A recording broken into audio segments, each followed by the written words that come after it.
बिहार का दानापुर गांव। मुखिया की बेटी कमलेश्वरी की हल्दी की रस्म चल रही थी। कमलेश्वरी अपने माता पिता की इकलौती बेटी थी। बहुत लाड प्यार से पाला था उसे मुखिया ने। बेटी बड़े घर में जाकर राज करे, यही इच्छा मन में दबाकर वो अपनी बेटी के रिश्ते की बात एक बहुत बड़े घराने में चलाता है। कमला की सुंदरता पर मोहित होकर किसी जमाने में जमींदार रहे अखिलेश बाबू अपने बेटे कुलदीप के लिए कमला को पसंद कर लेते हैं। फुलवा, ये ले, ये हल्दी उपटन और पानी बिटिया के ससुराल से आया है। जल्दी से इसे हल्दी में मिला, फिर रस्म शुरू करते हैं। काकी की बात सुनकर कमलेश्वरी की माँ फुलवा जाकर बिटिया के ससुराल से आई शगुन की हल्दी घोल कर ले आती है। चारों ओर चहल पहल थी।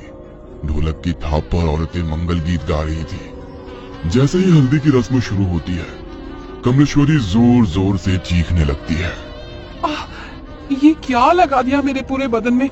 ऐसा लग रहा है जैसे किसी ने खाल खींच ली हो। बहुत दर्द हो रहा है माँ। कमलेश्वरी के जोर जोर से चिल्लाने पर उसको हल्दी लगा रही औरतें उसे ले जाकर पानी से उसका सारा शरीर धोने लगती है। हाय राम, ये क्या हो गया मेरी बिटिया को? ऐसा लगता है जैसे किसी ने कांच पीसकर हल्दी में मिला दिया हो, लेकिन कौन करेगा ऐसा काम? कमलेश्वरी के बदन पर जहाँ जहाँ हल्दी रगड़ी गई थी, वहाँ पर लाल धब्बे हो गए थे। दर्द से दुल्हन बुरी तरह छटपटा रही थी और उसकी माँ और बड़ी माँ उसके घावों पर मलहम लगा रही थी। छोटी, मुझे तो ये कोई सामान्य घटना लगती है। अरे घर में बाहर का है कौन? ऐसे कौन बिटिया की हल्दी में कांच मिला गया? कोई छोटी मोटी बात है क्या? अरे वो तो शुक्र है कि मुंह पर नहीं लगाया था, वरना पूरा चेहरा बिगड़ जाता बेचारी का। मेरा तो दिमाग ही काम नहीं कर रहा है जीजी। कौन हमारी कमला से जलेगा? इसने क्या बिगाड़ा है किसी का? शादी ब्याह का माहौल था। दोनों देवरानी जेठानी वैसे तो इस घटना से अंदर तक डर गई थी, लेकिन फिर भी इस समय कुछ भी सोचने के लिए उनके पास ज्यादा समय नहीं था। 2 दिन में कमला की शादी थी। घर में ढेरों मेहमान जमा थे। उनके खाने पीने की व्यवस्था करने के अलावा दोनों देवरानी जेठानी को तमाम रस्में पूरी करनी थी। इसलिए इस बात को यहीं दबाकर वो शादी की तैयारियों में जुट जाती हैं। अगले दिन सुबह, माँ, कमला के ससुराल से शादी का जोड़ा और शगुन आया है, जाओ जरा देखो तो। एक बड़ी सी गाड़ी से 2 नौकर जैसे दिखने वाले आदमी गाड़ी से नीचे उतरते हैं और बड़े से थाल में लाल रंग के कपड़े से ढका हुआ शादी का शाही जोड़ा और गहने कमला की माँ फुलवा को सौंप देते हैं। बड़ी माँ ने संदेश भिजवाया है, शाम के समय दुल्हन को यही खानदानी जोड़ा और गहने पहनकर तैयार होना है।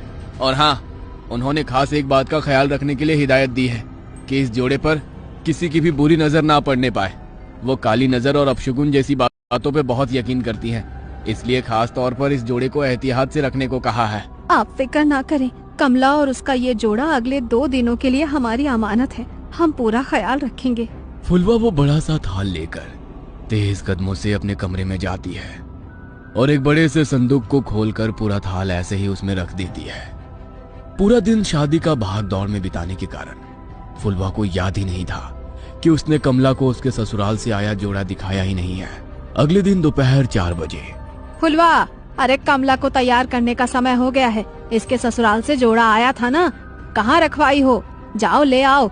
चूड़ी पहनाकर हम शगुन कर देते हैं, उसके बाद इसकी सहेलियां मिलकर उसको सजा देंगी। मेरे तो ध्यान से ही उतर गया है जीजी। एक बार खोलकर देखा भी नहीं मैंने कि उन्होंने क्या क्या सामान भिजवाया है। फुलवा तेजी से पल्लू अपनी कमर में खोसते हुए अपने कमरे में जाती है और संदूक खोलकर वो थाल लेकर सीधा कमला के कमरे में पहुंचती है। ए छोटी, ये क्या भिजवाया है इसके ससुराल वालों ने? अरे दिमाग तो ठिकाने पर है। ये लाल रंग के शगुन के जोड़े के साथ काले रंग की चूड़ियाँ कौन भिजवाता है? अरे ये तो अपशगुन होता है।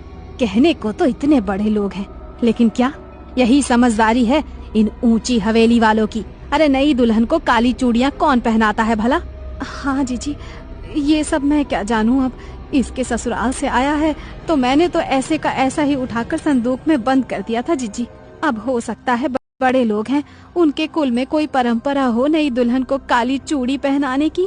अरे आधी जिंदगी बीत गई है हमारी, हमने तो कभी नहीं देखा कि किसी दुल्हन के लिए ससुराल से काले रंग का जोड़ा या चूड़ियाँ आई हो।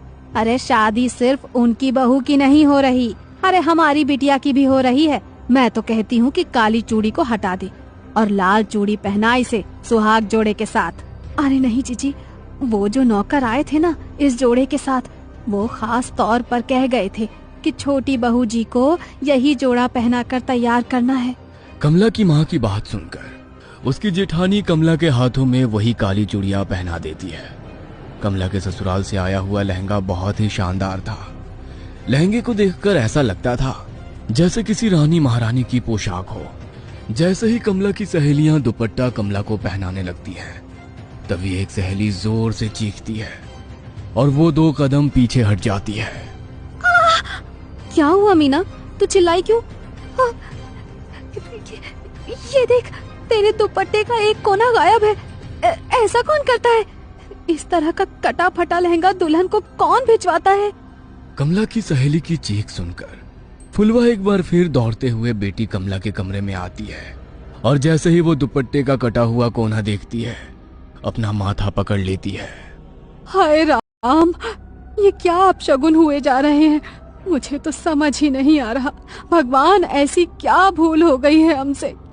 पता नहीं इस कमला का ब्याह शांति से निपटेगा या नहीं। अरे माँ, जाने दो ना, जिसने सिला है उसी से गलती से कट गया होगा। और ये माधुरी है ना, ये ऐसे पहनाएगी कि ये हिस्सा नजर ही नहीं आएगा। बेटा गलती से कटता तो ऐसे ना कटता। तेरा दुपट्टा देखकर साफ समझ में आ रहा है कि किसी ने जानबूझकर इसका एक दुपट्टा काट कर निकाला है। अरे माँ जी, ऐसा क्यों करेंगी? और ऐसा तो हो नहीं सकता कि यहाँ भेजने से पहले उन्होंने लहंगा देखा ना हो। जरूर दर्जी से गलती से कट गया होगा।